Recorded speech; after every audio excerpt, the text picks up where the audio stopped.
Let's begin by drawing some soft clouds on the left side of the page. Take your pencil and gently sketch them high in the sky. Now, draw a straight horizontal line across the paper. This will be our horizon. Just below that line, let's add some tiny wave-like curves to show the calm sea. Next, it's time to draw 3 or 4 big mountains. Make them tall and strong. From one of the mountains, draw a long, winding line going down. That's our river, gently flowing like a little stream of water.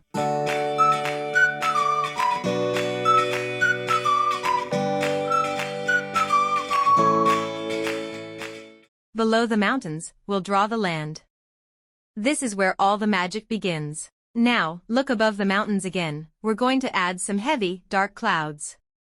These clouds look thick and full, as if they're ready to rain.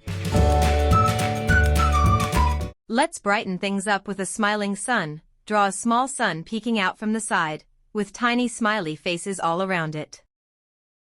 Finally, it's time to show the water cycle in action. Draw little swirls or arrows going up from the sea into the clouds. This is called evaporation. The warm sunlight helps the water rise up and form clouds in the sky. Next to the clouds, let's draw a few small birds just to make the scenery look more lively and beautiful. Below the dark clouds above the mountains, we're going to draw raindrops falling down. This shows rainfall as part of the water cycle. Now, we'll draw the underground water. This is the sea water where the mountain stream eventually flows.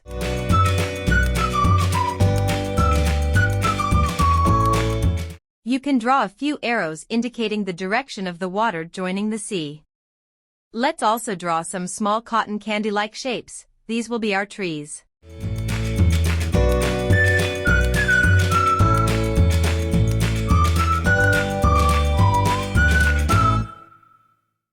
Add trunks to the trees so we can show the full water cycle, including the natural landscape.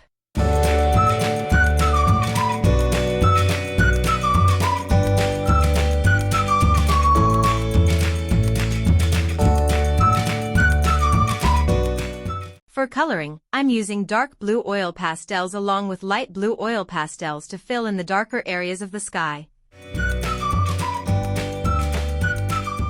I'm using a gray color to shade the lighter clouds, to show they are not yet heavy with rain. For the sun, I'm coloring it with yellow and orange to give it a warm and cheerful glow.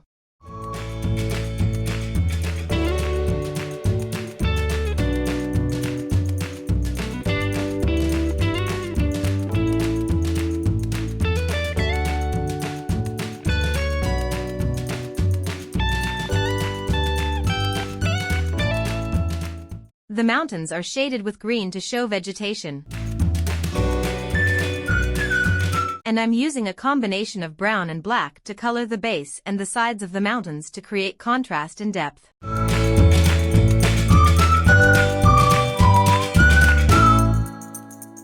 On the other side of the mountain, I'm also using yellow to highlight where sunlight might be falling, and I've added a few more trees there as well. Now, let's talk about what's happening in the picture. This is the process of the water cycle. Water from the sea gets evaporated by the heat of the sun. It rises up into the sky and forms clouds. As more water vapor gathers, the clouds become heavier and darker. This process is called condensation. Eventually, the clouds can't hold any more water, and rain begins to fall, especially over the high, sloping mountains.